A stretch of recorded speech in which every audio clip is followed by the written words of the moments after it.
See, when somebody sins against us, they can damage our bodies. They can damage our reputations.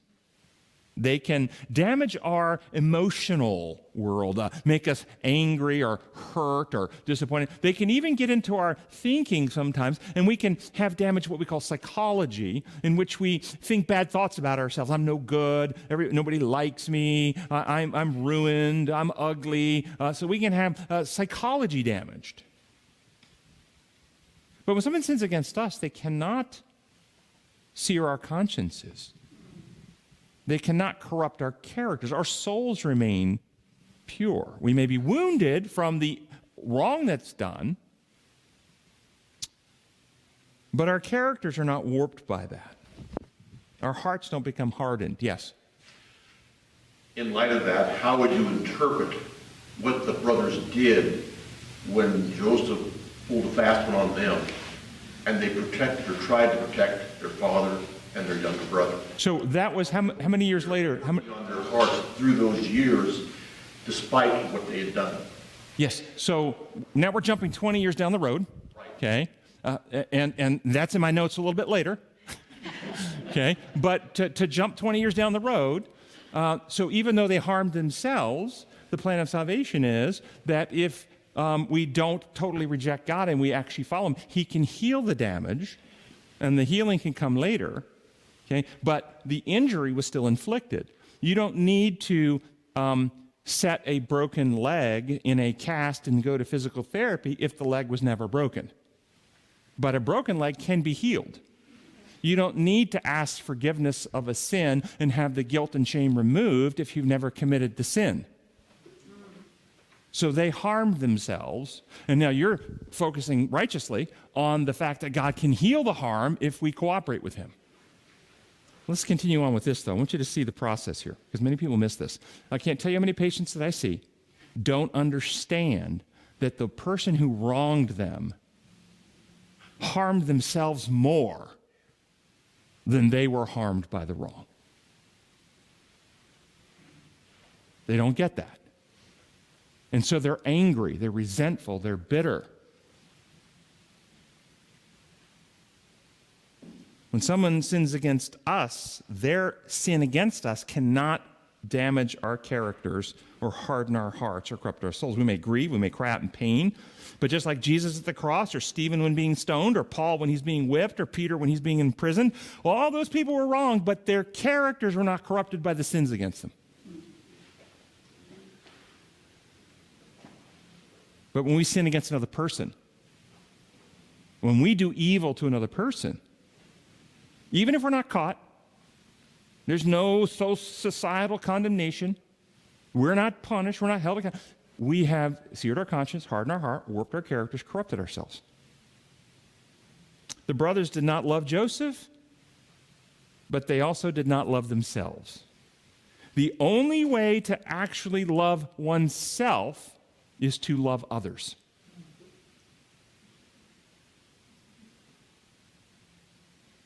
Let you process that for a minute. Yes? Can you love others if you don't love yourself? Okay? That's the circle of love, isn't it? You have to have a healthy self-love, which means it's not coming from self. Where is it coming from? You have to have a love connection with God. And then that love has to be put into action. And as you put that love into action to be altruistic, caring, compassionate, concerned, ministering to others, that's actually healthy for you.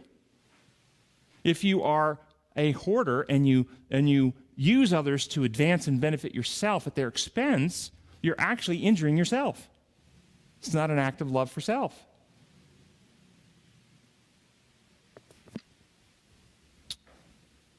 Joseph suffered terrible injustice from his brothers.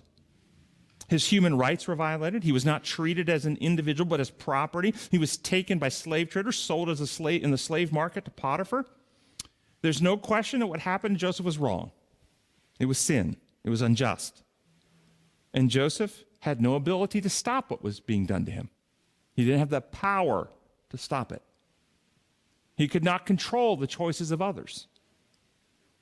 So he had to decide inside himself, in governance of himself, how he would deal with the injustices in his own mind. in his own heart. Would he become resentful? Would he become bitter? Would he become hateful? Would he fantasize about all the ways he was going to torture his brothers if he ever got back, and the things he was going to put poison in their food, little X-lax while they eat, something just to make them pay? Is he fantasizing vengeance fantasies, looking forward to the day when God will torture them in the fires for as long as they deserve to make them pay? Would he seek to sabotage the people who purchased him in the slave market?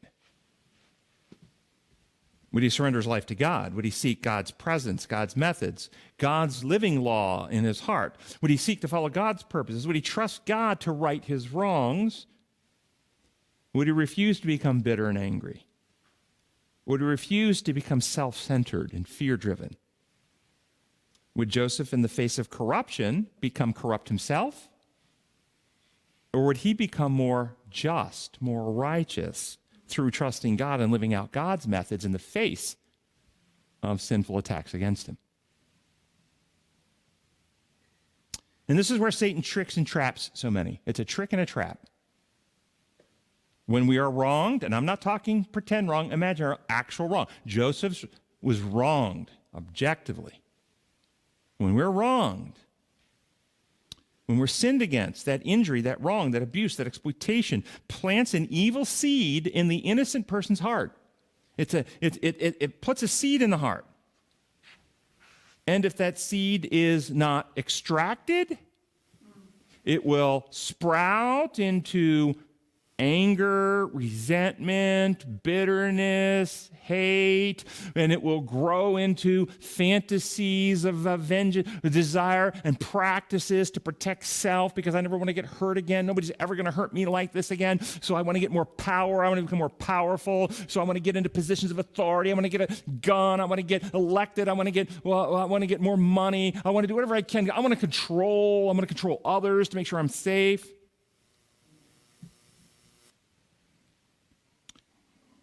It blossoms into self-seeking, self-protection, defensiveness, hostility, need to control. And the innocent person becomes corrupted and eventually like the one who wronged them.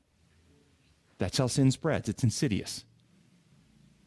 God has given us a tool, a means of rooting such evil out of our heart when we've actually been wronged. Or sometimes it's so insidious, we weren't the one wronged. We've observed somebody we love being wronged. I had a patient come to see me whose daughter got married, and shortly after the wedding, still in the first year of marriage, the daughter comes over, black eye, broken lip, being beaten by her husband. Now, clearly, the daughter's being sinned against, yes? But the parent who came to see me, enraged, angry, hostile, fantasies of, I want to take a baseball bat over there and break him and beat him. That sin is not only planting a seed in the daughter's heart, it's spreading. It's planting a seed in the mother and the father's heart. This is what sin does. It spreads because it's wrong. It makes us outraged. We want to do something to punish. God has given us a tool to root the evil seeds out. You know what that tool is? Forgiveness. Not our forgiveness when we've sinned that we perceive, please forgive me, Lord. Yeah, that is not what we're talking. When somebody's in, we forgive them. When we forgive those who've wronged us, we let go of the anger, the resentment, the desire for vengeance and retaliation. That seed is removed from our hearts. And we actually, through God's grace, have a desire to see that person and the wickedness in their heart transformed. We want to see the evil in them removed. We want to see them turn to Christ's likeness. We want to see them turn from an enemy to a friend. Wow. That is the gospel message. This is what the entire message of the New Testament is. Forgiving somebody who's wronged us prevents the innocent person from becoming corrupted and hardened in heart, but it does not change the evildoer. Our forgiveness of the wrongdoer prevents us from being corrupted, but it doesn't make them trustworthy. And therefore, forgiving somebody doesn't mean we trust them.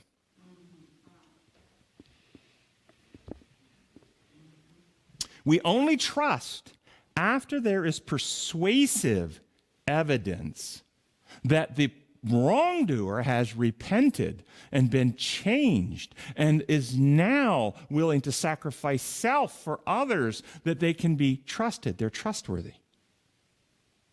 And we see this is in the story of Joseph. This is what he tested his brothers on.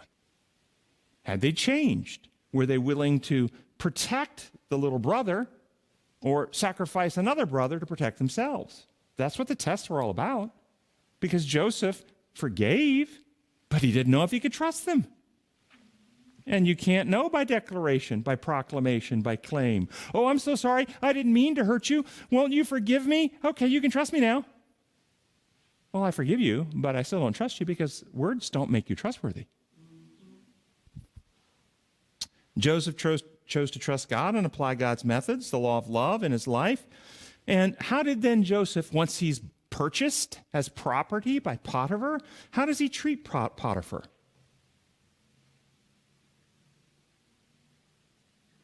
Think it through. Imagine that circumstance. Respectfully, faithfully, loyally, reliably, diligently, with true. He was dedicated, an honest worker. He carried out all of his slave duties with integrity. Yes or no? Yes. It's an incredible story. It goes against every notion of our modern thinking of justice, of human justice in our contemporary world. Why would Joseph behave this way? Why would he do it? Oh, he's just fearful, just afraid. He didn't want to get whipped. Is that why he did it? Out of fear, just to avoid the whip? Did he do it because, if you think this way, Potiphar was an Egyptian. He wasn't part of Joseph's family. He wasn't a descendant of Abraham. He wasn't a worshiper of Yahweh. He was a pagan. He was an idol worshiper. More than that, though, he was a slave owner. Did such a man, such a pagan slave owner, deserve Joseph's loyalty?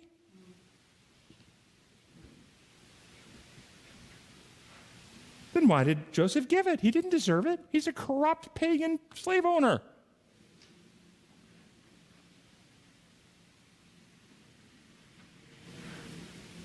Shouldn't he started a movement that Hebrew lives matter?